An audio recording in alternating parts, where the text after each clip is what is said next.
ओम नमः शिवाय गुरवे सच्चिदानंदमूर्तये निष्प्रपंचाय शांताय निरालंबाय तेजसे। हरिओम प्रभु जी, आज के इस अध्यात्म परिषद में आप सबका स्वागत है।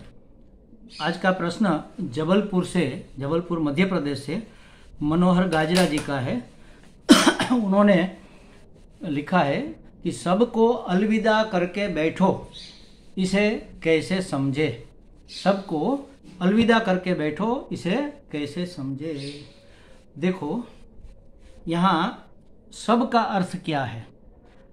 सब का मतलब एक मैं हूँ और बाकी सब है, मतलब द्वैत है। तो एक तो अर्थ ये हुआ कि द्वैत को अलविदा कर दो, द्वैत को मिटा दो। एक मेवा द्वितीयम परमात्मा है और तुम भी उसी में समा जाते हो और बाकी सब उसी में समा जाते हैं। ये जो हमें भिन्नता दिख रही है, ये भिन्न भिन्न दिखने वाले सब वेश है। एक ही सूर्य का प्रतिबिंब 10 जल पात्र में अगर गिरेगा तो 10 सूर्य दिखेगा, और 10 जल पात्र में जल अलग अलग होगा। एक में स्वच्छ होगा, एक में गंदला होगा, एक में मैला होगा, एक में काला होगा, एक में हरा होगा, एक में पीला होगा, एक में कोई लाल कलर डाला हुआ होगा। तो सूर्य भी वैसा ही दिखेगा, लाल, लीला, हरा, पीला, काला, मटमैला, ऐसा दिखेगा। वास्तव में सूर्य ऐसा है नहीं, ये तो प्रतिबिंबित हो रहा है, उसमें दिख रहा है। और दूसरा, पवन से अगर जल हिलता है तो सूर्य भी हिलता हुआ लगेगा, कहीं लंबा लगेगा, कहीं नाटा लगेगा, कहीं हिलता डुलता लगेगा। तो सूर्य तो वास्तव में हिलता डुलता नहीं है, ये तो उसका जो माध्यम है अभिव्यक्ति का, जल, वह हिल डुल रहा है। तो उसी प्रकार इस पूरे संसार में परमात्मा ही परमात्मा अभिव्यक्त हुआ है। ये सब उसकी अभिव्यक्ति के पात्र है। मनुष्य, पशु, पक्षी, पेड़ पौधे, पर्वत, पहाड़, नदी, समुद्र, जल, कण, पत्थर, कंकड़, जो भी है परमात्मा की अभिव्यक्ति के माध्यम है। तो ये सब को अलविदा कर दो, मतलब उसमें से सब पना निकाल दो, और उसमें जो एक, सब में जो एक बैठा हुआ है वह परमात्मा है, उसमें स्थिर हो जाओ। सबको अलविदा करके बैठो का मतलब है स्व में स्थित होकर बैठो। स्व माने आत्मा, आत्मा माने परमात्मा, परमात्मा माने जो परम चैतन्य हरेक के अंदर अभिव्यक्त हुआ है। कहीं ज्यादा अभिव्यक्त हुआ है, कहीं कम अभिव्यक्त हुआ है, वो तो माध्यम के ऊपर आधार रखता है। स्वच्छ जल में सूर्य एकदम प्रज्वलित जज्वलित दिखाई देगा, और गंदेले मटमैले जल में सूर्य कम रोशनी वाला दिखाई देगा, मंद दिखाई देगा। और काला काला जल है तो मुश्किल से चंद्र जैसा, चांद जैसा थोड़ा थोड़ा बिंब उसका दिखाई देगा। तो सूर्य न तो निस्तेज हुआ है, न तो ज्यादा प्रज्वलित हुआ है, जो है सो है। लेकिन ये जो अभिव्यक्ति है वह माध्यम की है। तो इस संसार में जो भी अभिव्यक्ति है परमात्मा की, वह ऐसी दिखती है, इसका कारण माध्यम है। पशु रूप दिखता है तो ये माध्यम पशु का है तो परमात्मा ही। अस्थि भांति प्रिय रूप परमात्मा ही हर जगह छाया हुआ है, हर जगह फैला हुआ है। तो इन सब पने को, द्वैत पने को, उसकी वेशभूषा को, उसके अभिव्यक्ति के माध्यम को साइड में करके कहीं फेंक नहीं देना है, मिटा नहीं देना है। यहाँ से साइड में करके उसके अंदर अभिव्यक्त परम चैतन्य को जानो, परम चैतन्य में स्थिर हो जाओ, स्थित हो जाओ। बस इसी का अर्थ ही है। इसी को भगवान ने गीता जी में कहा है, सर्वधर्मान परित्यज्य मामेकम शरणं व्रज। सभी धर्मों को छोड़ दे। हर एक माध्यम के अपने अपने धर्म है ना, उस धर्म को तू छोड़ दे। पुरुष वेश में है तो पुरुष के धर्म है, वो तेरे नहीं है, तेरे देह के है। स्त्री के शरीर में है तो स्त्री के देह के धर्म है। पशु के शरीर में है तो पशु के देह के धर्म है। अभी अभी मैं सुन रहा था, स्वामी अखंडानंद सरस्वती जी को बता रहे थे कि गाय का शरीर पशु का है, गाय पशु नहीं है। गाय तो देवता है, देवी है, माता है, दूध देकर हमारा पोषण करती है और उसमें दिव्यता भरी हुई है। शरीर भले ही उसका पशु का, माध्यम पशु का है। तो उसी तरह आप चाहे गिलहरी देख लो, चाहे कोई सांप देख लो, बिच्छू देख लो, माध्यम उसका जहरीला है, परमात्मा जहरीला नहीं है महाराज। वो तो जो है सो है। तो सभी माध्यमों को जैसे कहते हैं ना,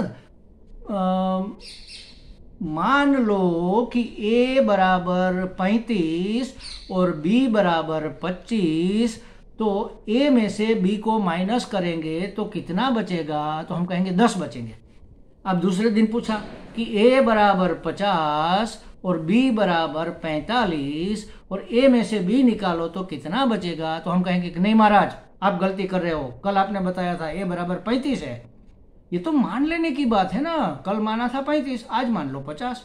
तो जैसे मन से मान लिया जाता है उसी तरह मन से मान लो कि ये सब वेश हमने छोड़ दिए, उसको देखना छोड़ दिया, हमारी नजर वेश तक ही जाती है। वेश को आर पार करके जो परम चैतन्य उसमें अभिव्यक्त हुआ है उसको देखो। तो सर्वधर्मान परित्यज्य माम एकम शरणम व्रज, मुझ एक परमात्मा के शरणागत हो जाओ, माने उसमें मिल जाओ। एक तभी होगा जब मैं रहूंगा, तो एक कैसे होगा, तो दो हो जाएगा। एक की मतलब मुझसे एक हो जाओ, तुम भी परमात्मा हो, आत्मा ही परमात्मा है, जीव ही शिव है, जो भी जीव है। और जीव नहीं है वह, जीव का मतलब सजीव निर्जीव की बात नहीं है महाराज। ये पत्थर भी एक, पहाड़ भी एक योनि है, वृक्ष भी एक योनि है, वह भी एक जीव है, लेकिन उसकी अभिव्यक्ति का माध्यम इतना कठोर है कि वो हिलता डुलता चलता फिरता वृद्धि करता हुआ नहीं दिखता, वो वंश वृद्धि नहीं करता, उसको सजीव नहीं कह सकते।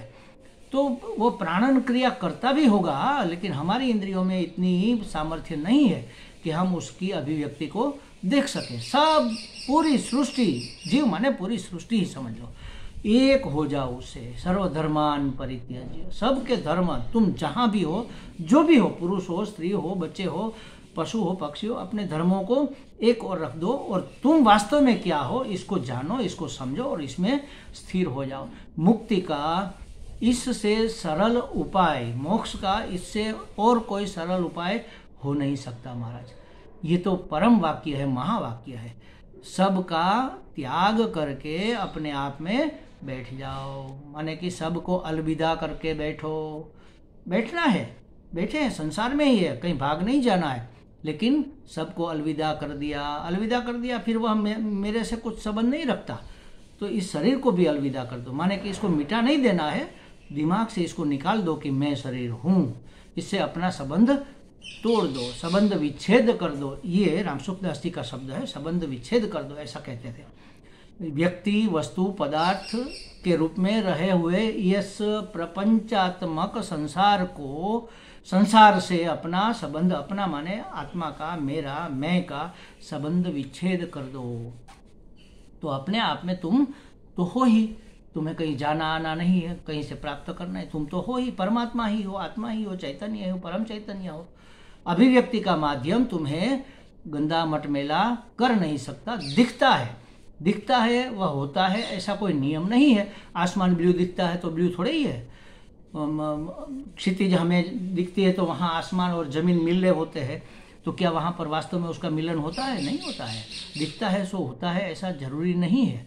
तो दिखने दो दिखने का, लेकिन समझो क्या कि अस्ति बाति प्रिय रूप सच्चिदानंद परमात्मा इस माध्यम से अभिव्यक्त हो रहा है। एकमेवा द्वितीयम, एक और अद्वितीय ब्रह्म के सिवा और कुछ नहीं है। तो मैं भी ब्रह्म हूँ, अहम ब्रह्मास्मि। हो गई बात खत्म महाराज। तो ये बहुत सुंदर वाक्य है, इसको जीवन में उतारने जैसा है। हमें लगता है मनोहर जी को कुछ स्पष्टता हो गई होगी। हरि ओम।